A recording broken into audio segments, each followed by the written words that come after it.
ನಮಸ್ತೆ ಫ್ರೆಂಡ್ಸ್ ಎಲ್ರಿಗೂ. ಇವತ್ತು ಬುಧವಾರ, ಅದೇ ಊರಿಗೆ ಹೋಗೋಣ ಅಂತಂದು ಹೇಳ್ಬಿಟ್ಟು ಲಗೇಜ್ ಎಲ್ಲ ನಾನು ಪ್ಯಾಕ್ ಮಾಡ್ಕೊಂಡ್ವಿ ನೈಟೇ. ನಮ್ಮ ಯಜಮಾನ್ರೂ ರೆಡಿ ಆಗ್ತಾಯಿದ್ರು, ನನ್ನ ಮಗನೂ ರೆಡಿ ಆಗೋಕ್ಕೆ ಹೋಗಿದ್ದಾನೆ. ಸೊ ಅವ್ರು ಬರೋ ಅಷ್ಟರಲ್ಲಿ ನಾನು ಸ್ವಲ್ಪ ಎಲ್ಲ ಲಗೇಜ್ ಎಲ್ಲ ಪ್ಯಾಕ್ ಮಾಡಿಕೊಂಡೆ. ಬಟ್ಟೆಗಳು ಒಣಗಿರಲಿಲ್ಲ ಅಂತಂದು ಹೇಳ್ಬಿಟ್ಟು ಎಲ್ಲ ಹಂಗೆ ಬಿಟ್ಟು ಬಂದಿದ್ದೀವಿ. ಯಾಕೆಂದರೆ ಬೆಂಗಳೂರಲ್ಲಿ 5-6 ದಿನದಿಂದ ಮಳೆ ಇತ್ತಲ್ಲ, ಹಾಗಾಗಿ ಬಟ್ಟೆ ಒಣಗಿರಲಿಲ್ಲ. ಹಾಗಾಗಿ ಒಣಕೊಳ್ಳಿ ಅಂತಂದು ಬಿಟ್ಟು ಬಂದಿದ್ದೀನಿ. ಸ್ವಲ್ಪ ಸೌಂಡ್ ಇದೆ, ಅಡ್ಜಸ್ಟ್ ಮಾಡ್ಕೊಳ್ಳಿ. ಅಲ್ಲಿಂದ ನಾವು ಮೆಜೆಸ್ಟಿಕ್ಕಿಗೆ ಬಂದ್ವಿ. ತುಂಬ ಚಳಿ ಇತ್ತು. ಬೆಳಗ್ಗೆನೇ ಸ್ವಲ್ಪ ಲೈಟಾಗಿ ಮಳೆ ಬೇರೆ ಬರ್ತಾಯಿತ್ತು. ಸೊ ಹಂಗಾಗಿ ಸ್ವಲ್ಪ ಕಾಫಿ ಎಲ್ಲ ತೊಗೊಂಡು 3 ಜನನೂ ಕಾಫಿ ಕುಡ್ಕೊಂಡು ಟ್ರೈನಿಗೆ ನಮ್ಮ ಯಜಮಾನ್ರು ಮುಂಚೆನೇ ಆಗಲೇ ಬುಕ್ ಮಾಡಿದ್ರು, 3-4 ದಿನ ಮುಂಚೆನೇ. ಹಾಗಾಗಿ ಟ್ರೈನಲ್ಲಿ ಬರ್ತಾಯಿದ್ವಿ. ಸ್ವಲ್ಪ ಮಳೆ ಎಲ್ಲ ಬಂದಿದ್ದರಿಂದ ಕೂಲಾಗಿತ್ತು, ತುಂಬ ಚೆನ್ನಾಗಿತ್ತು ವಾತಾವರಣ ಎಲ್ಲ. ಸೊ ಹಂಗೆ ನನ್ನ ಮಗ ವಿಂಡೋ ಪಕ್ಕ ಕೂತಿದ್ನಲ್ಲ, ಹಂಗೆ ಒಂದು ವಿಡಿಯೋ ಮಾಡ್ಕೊಂಡ. ಆಮೇಲೆ ತುಂಬ ರಶ್ ಏನಿರಲಿಲ್ಲ ಅಷ್ಟೊಂದು. ಬುಕ್ಕಿಂಗ್ ಇದ್ದಿದ್ದರಿಂದ ಸ್ವಲ್ಪ ಫ್ರೀಯಾಗೆಲ್ಲ ಬಂದ್ವಿ ನಾವು. ಏನಂದರೆ ಲಗೇಜ್ ಎಲ್ಲ ಸ್ವಲ್ಪ ತೊಗೊಂಬರೋದು ಹೆವಿ ಆಯಿತು ಅಷ್ಟೇ.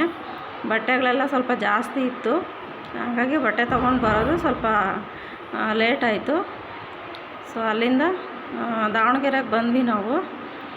ಬಂದಿದ್ದ ತಕ್ಷಣ ನಮ್ಮ ಮನೆಯವರು ಟ್ಯಾಬ್ಲೆಟ್ ತೊಗೋಬೇಕಾಗಿತ್ತಲ್ಲ, ಸರಿ ಬನ್ನಿ ಊಟ ಮಾಡೋಣ ಅಂತಂದು ಹೇಳ್ಬಿಟ್ಟು ಅಲ್ಲೇ ರೈಲ್ವೆ ಸ್ಟೇಷನ್ ಹತ್ರನೇ ಒಂದು ಹೋಟ್ಲಿಗೆ ಕರ್ಕೊಂಡು ಹೋದರು.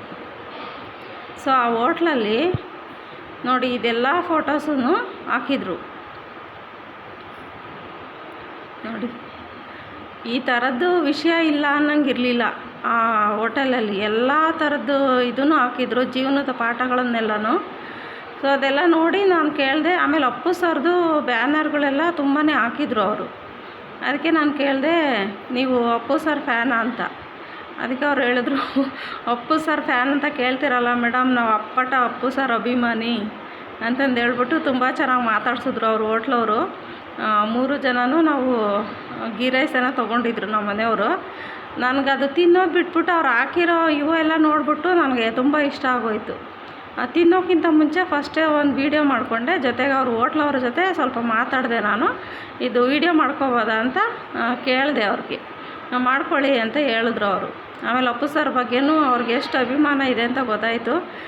ಹೇಳ್ತಾಯಿದ್ರು ಅಪ್ಪು ಸರ್ ಬಗ್ಗೆ ಆಗಲಿ, ಶಂಕರ್ ಸರ್ ಬಗ್ಗೆ ಆಗಲಿ, ಶಂಕರ್ ನಾಗ್ ಅವ್ರ ಬಗ್ಗೆ ಆಗಲಿ, ಅವ್ರದ್ದು ಎಲ್ಲರದೂ ಯಾರ್ಯಾರು ಇದಾಗಿದ್ದಾರೆ ಅವ್ರದ್ದು ಎಲ್ಲರದೂ ಫೋಟೋ ಹಾಕ್ಕೊಂಡಿದ್ರು. ಒಳಗಡೆ ಹೋದರೆ ಹೊರಗಡೆ ಬರೋಕ್ಕೆ ಮನಸ್ಸೇ ಇರಲಿಲ್ಲ ನನಗೆ. ಎಷ್ಟೊಂದು ನೋಡಿ ಇದೆಲ್ಲ ಎಷ್ಟು ಚೆನ್ನಾಗಿ ಹಾಕಿದ್ರು ಅಂದರೆ, ಓದ್ಕೊಂಡು ನಾನು ಅಲ್ಲೇ ಒಂದು 3/4 ಗಂಟೆ ಕೂತಿದ್ದೀನಿ ಅದೆಲ್ಲ ಓದ್ಕೊಂಡು. ಅಷ್ಟು ಇನ್ಸ್ಪೈರ್ ಆಗಿತ್ತು ಆ ವರ್ಡ್ಸ್ಗಳೆಲ್ಲನೂ. ತುಂಬ ಇಷ್ಟ ಆಯಿತು. ಅಷ್ಟೊಂದು ಸಾರಿ ನಾನು ದಾವಣಗೆರೆಗೆ ಹೋಗಿದ್ದೀನಿ, ಬಟ್ ಆ ಹೋಟ್ಲಿಗೆ ನಾನು ಹೋಗಿರಲಿಲ್ಲ. ಆಮೇಲೆ ನಮ್ಮ ಮನೆಯವರು ಸರಿ ಬಾ ಹೋಗೋಣ ಇಲ್ಲಿ ಅಂತ ಕರ್ಕೊಂಡು ಹೋಗಿದ್ದು. ದುರ್ಗಾಂಬ ಹೋಟೆಲ್ ಇದು. ಎಷ್ಟು ಚೆನ್ನಾಗಿ ಹಾಕಿದ್ದಾರೆ ಅಂತ ಹೇಳಿದ್ರೆ, ಅದು ಓದ್ತಾ ಇದ್ದರೆ ಬಿಟ್ಟು ಬರೋಕ್ಕೆ ಎಲ್ಲ ವಿಷಯನೂ ಹಾಕಿದ್ದಾರೆ. ಇದಿಲ್ಲ ಅದಿಲ್ಲ ಅನ್ನೋ ಥರನೇ ಇಲ್ಲ. ಎಲ್ಲದ್ರ ಬಗ್ಗೆ ನೋಡಿ, ಕಾರ್ಗಿಲ್ ಯುದ್ಧ ಬಗ್ಗೆ ಹಾಕಿದ್ದಾರೆ, ಎಲ್ಲದ್ರ ಬಗ್ಗೆ. ಅದು ಓದ್ತಾ ನನಗೆ ಅಲ್ಲಿ ಟೈಮ್ ಪಾಸ್ ಆಗಿದ್ದೇ ಗೊತ್ತಾಗಿಲ್ಲ, ಅಷ್ಟು ಚೆನ್ನಾಗಿ ಹಾಕಿದ್ರು ನೋಡಿ. ಇದು ಒಂದೊಂದು ಓದ್ತಾ ಇದ್ರೂ ಅಷ್ಟು ಚೆನ್ನಾಗಿದೆ. ಅದು ಕ್ರಿಕೆಟ್ ಬಗ್ಗೆ ಹಾಕಿದ್ದಾರೆ. ಸೊ ಅದೆಲ್ಲ ಓದ್ಕೊಂಡು ಅಲ್ಲಿ ಊಟ ತೊಗೊಂಡು ನಾವು ಊಟ ಮಾಡಿದ್ವಿ. ಮಂಜಕ್ಕರ ಮನೆಯಲ್ಲಿ ರೊಟ್ಟಿ ಮತ್ತು ಜೋಳದ ರೊಟ್ಟಿ ನೋಡಿ, ಇದು ದಾವಣಗೆರೆ ಜೋಳದ ರೊಟ್ಟಿ ತುಂಬ ಚೆನ್ನಾಗಿತ್ತು.